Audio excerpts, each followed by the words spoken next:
Hello students, welcome to social science class. Once again, a very happy new year to all the students. I hope you have enjoyed your Diwali vacation very nicely and safely. So let us begin with our social science subject chapter number 20. So before moving to this chapter, the weightage of this chapter is of 5 marks in board exams. So let us start with chapter 20, social problems of India and challenges. हमारे भारत देश में जो भी सामाजिक problems है, कठिनाइयाँ हैं और जो उसके चैलेंजेस है उसके बारे में यहाँ पर हम स्टडी करेंगे. तो यहाँ पर जो फर्स्ट पैराग्राफ में आपको ये दिया हुआ है कि जो भारत हमारा जो देश है उसमें सबसे बड़ा तो एक प्रॉब्लम ये है कि भारत देश जो है उसमें पॉपुलेशन बहुत ही ज़्यादा है और सबसे लार्जेस्ट जो है डेमोक्रेसी वो हम भारत में ही देख पाते हैं. यहाँ के जो लोग रहते हैं वो अलग अलग धर्म, अलग अलग भाषाएं, कल्चर्स फॉलो करते हैं, अलग बोली बोलते हैं, अलग धर्म को अपनाते हैं, कल्चर्स भी अलग अलग हैं. लेकिन सबसे बड़ी बात यह है कि इतने डाइवर्सिटीज़ होने के बाद भी हमारे देश के लोग सब एकजुट होकर रहते हैं.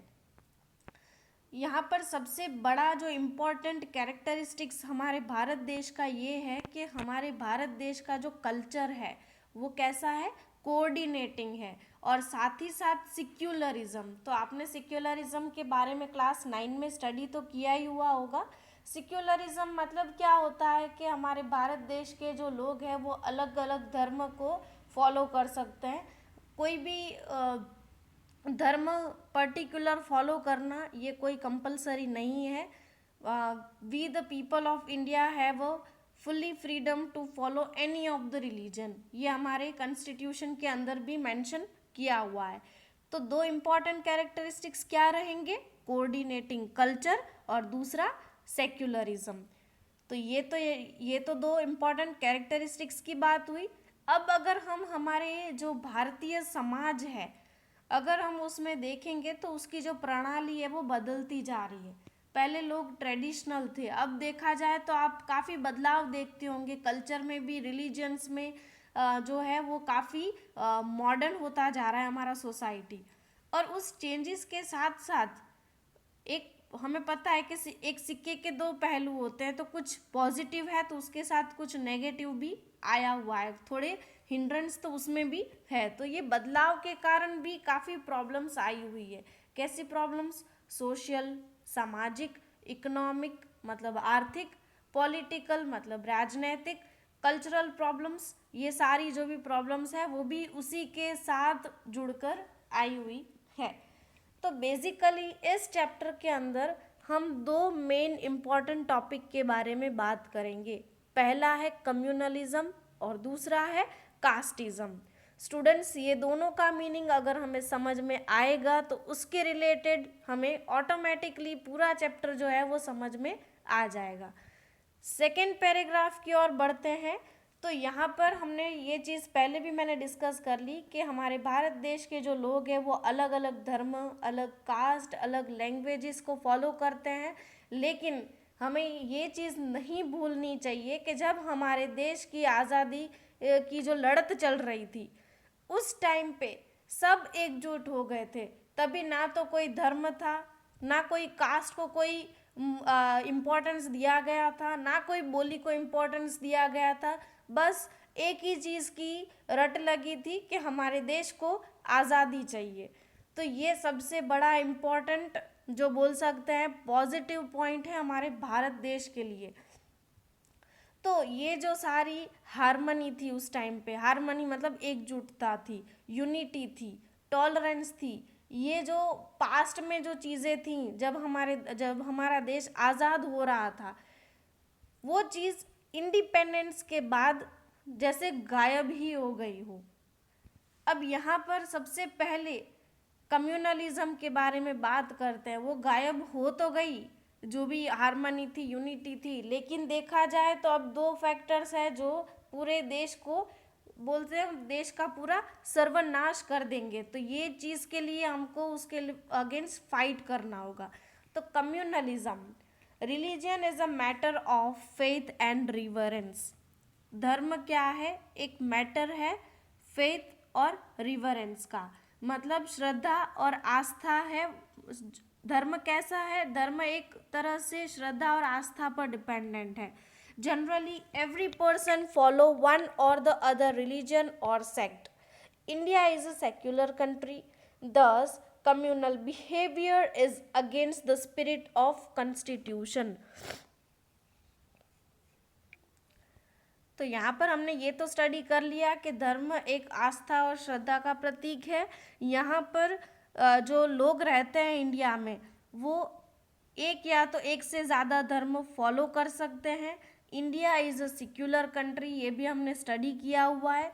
लेकिन इंडिया सिक्युलर कंट्री तो है ही, लेकिन कम्युनल बिहेवियर जो है वो संविधान के खिलाफ है।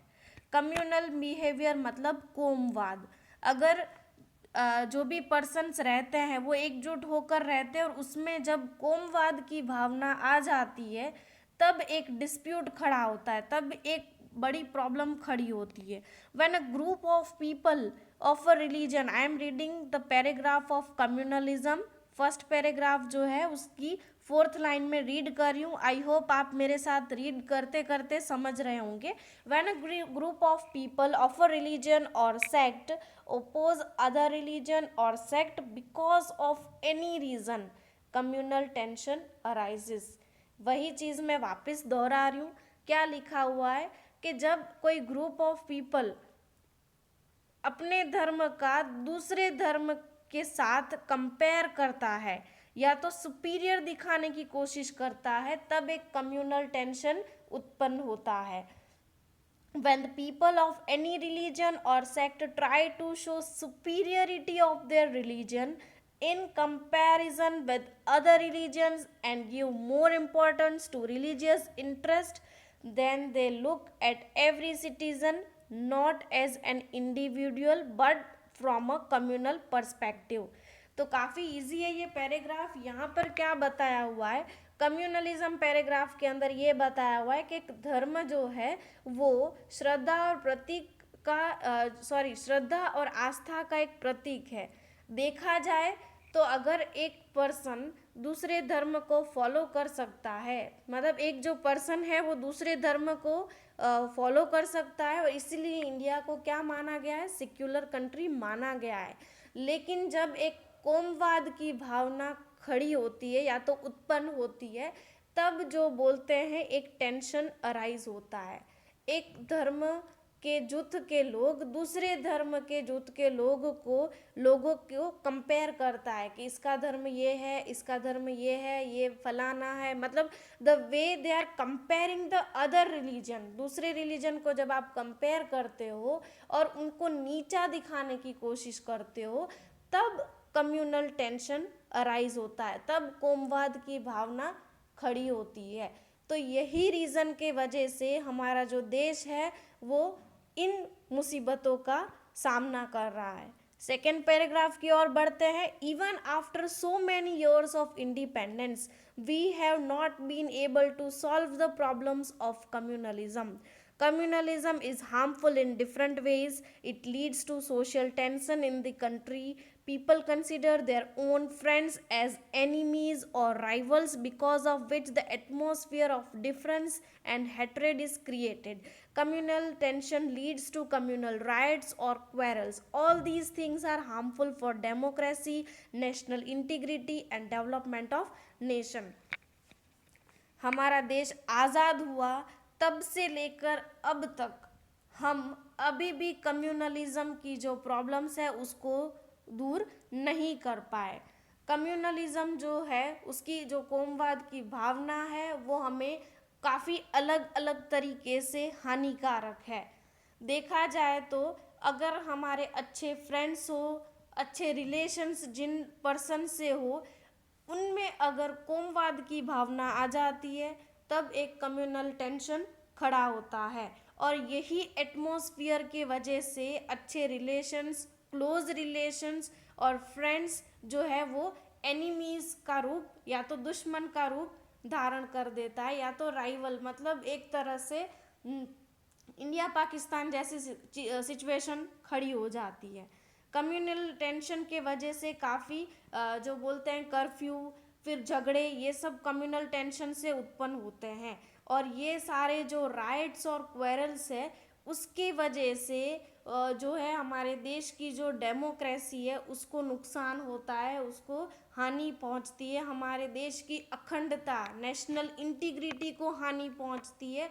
और सबसे इम्पॉर्टेंट बात, हमारे देश का जो डेवलपमेंट है उसको भी नुकसान पहुंचता है और उसको भी बहुत बड़ी भारी असर रहती है।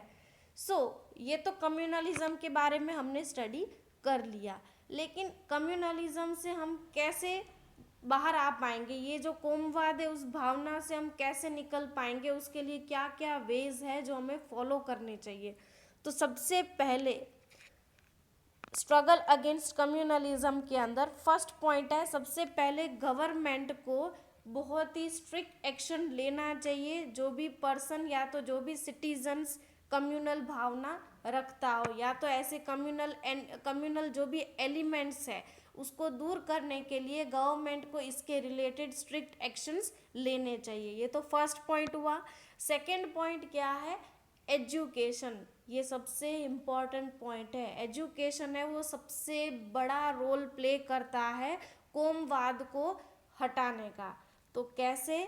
तो हमारे एजुकेशन सिस्टम के अंदर हमको जो भी करिकुलम, जो हमारा एजुकेशन सिस्टम है वहाँ पर हमको सिलेबस ऐसा बनाना चाहिए जहाँ पर सिर्फ पॉजिटिव थिंग्स के बारे में ही बात की हो, ना कि सोशल एविल्स या तो कम्युनलिज्म के खिलाफ कोई बात हो। ऐसी चीज़ें नहीं होनी चाहिए। तो एजुकेशन सिस्टम के अंदर करिकुलम कैसा होना चाहिए? जिसके अंदर सिर्फ पॉजिटिव थिंग्स का ही विवरण हो। साथ ही साथ प्रेयर्स जो स्कूल में ऑर्गेनाइज होती है वहाँ पर अलग अलग धर्म की जो प्रेयर्स है वो ऑर्गेनाइज की जानी चाहिए। सारे सोशल फंक्शंस है उसको सेलिब्रेट करना चाहिए ताकि बच्चों में भी कोमवाद की भावना कभी ना आए। साथ ही साथ जो भी बच्चे हैं उनको ये जो करिकुलम ऐसा होना चाहिए कि बच्चे एक दूसरे के धर्म को रिस्पेक्ट करना जाने। तो एजुकेशन है वो भी एक बड़ा रोल प्ले करता है कोमवाद को हमारे देश से दूर करने का। नेक्स्ट आता है जो भी पॉलिटिकल पार्टी, या तो बोला जा सकता है कि जो भी इलेक्शंस होते हैं, इलेक्शन के अंदर जो भी कैंडिडेट्स होते हैं वो भी कैंडिडेट्स अलग अलग धर्म के बेस पर उनका चुनाव होना चाहिए, ताकि जो भी पॉलिटिकल जो पार्टी के जो कैंडिडेट्स हैं वो एक दूसरे के धर्म की रिस्पेक्ट करना जान सके। नेक्स्ट पॉइंट आता है रेडियो, टीवी, सिनेमा, ये सारे जो ऑडियो विजुअल जो एड्स है वो काफ़ी असरकारक है आम आदमी को अवेयरनेस लाने में। तो सोशल मीडिया जैसे कि रेडियो है, टीवी है, सिनेमा है, अब तो फेसबुक भी है, उनसे जो है ये जागरूकता लानी चाहिए लोगों में कि कोमवाद की भावना ना रखें और हर एक धर्म या तो हर एक जो अलग अलग जो कम्युनलिज्म के जो भी है उनको रिस्पेक्ट करना सीखे। ये जागरूकता सोशल मीडिया से अच्छे से आ पाएगी। और ये सेक्युलरिज्म का जो भी बोला जा सकता है कि सेक्युलरिज्म का जो है वो मैसेज लोगों तक पहुंचाना चाहिए, टॉलरेंस का मैसेज लोगों तक पहुंचाना चाहिए, ताकि लोगों में जो है नेशनल इंटरेस्ट और राष्ट्रीयता की भावना प्रकट हो सके। नेक्स्ट पॉइंट में आता है for the progress of nation, religious leaders and political leaders should work together to combat the problem of communalism. Next point में क्या बोला हुआ है कि जो भी राष्ट्र के जो प्रोग्रेस या तो राष्ट्र के हित के लिए जो भी राजनीतिक लीडर्स या तो जो पॉलिटिकल लीडर्स है उनको साथ में वर्कआउट करना चाहिए, साथ में इस काम में लग जाना चाहिए ताकि हम कम्युनलिज्म जैसी प्रॉब्लम को जड़ मूल से ही उखाड़ सके। नेक्स्ट आता है पॉइंट यूथ, युवान जो बोलते हैं, युवान का सबसे बड़ा रोल रहता है कोमवाद को हमारे देश से हटाने का। युवा को इतना ट्रेन किया जाए, या तो इतना उनमें जो युवा, आज की जो युवा शक्ति है उनमें सिक्युलर और साइंटिफिक एटीट्यूड जो है वो डेवलप करना चाहिए, ताकि वो लोगों के अंदर जागरूकता ला सके। और नया जनरेशन है, न्यू जनरेशन के यूथ्स है, अगर उनमें ये भावना आएगी तो आगे की जो मॉडर्न जनरेशन जो अपकमिंग है उनमें भी ये विचारणा है वो दूर होती जाएगी। नेक्स्ट आता है, for this purpose not only government but society should also try. तो कम्युनलिज्म दूर करने के लिए ना कि सिर्फ सरकार, साथ ही साथ समाज के जो भी हर एक इंडिविजुअल का ये काम है, उनका ये प्रयास रहना चाहिए कि कोमवाद जैसी चीज़ हमारे देश से कैसे निकल सके। लास्ट पॉइंट है, understanding the fact that national interest, national pride are above religion, caste, state और languages, ties the people in one thread and nurtures nationalism and national integrity। तो यहाँ पर लास्ट पॉइंट में क्या बताया हुआ है कि हमको जो है वो लोगों को राष्ट्रीयता की भावना से ये चीज़ समझानी चाहिए, ऐसा काम करना चाहिए, या तो ऐसी समझ देनी चाहिए लोगों को जिसके अंदर देश के गर्व की बात हो, ना कि रिलीजन, कास्ट और लैंग्वेजेस की। और देश की गर्व की बात कैसे होनी चाहिए कि भले देश में अलग अलग धर्म है, अलग अलग बोली है, अलग अलग कास्ट है, अलग स्टेट है, फिर भी हमारा देश एकजुट है। ये चीज़ से लोगों को अगर हम अवेयरनेस लाएंगे तो जो कोमवाद जैसी, जो भी कम्युनलिज्म जैसी जो टेंशन हमारे देश में जो प्रॉब्लम्स आ रही है, वो प्रॉब्लम्स का हम सॉल्यूशन ला पाए। सो ये था हमारा कम्युनलिज्म के बारे में एक्सप्लेनेशन।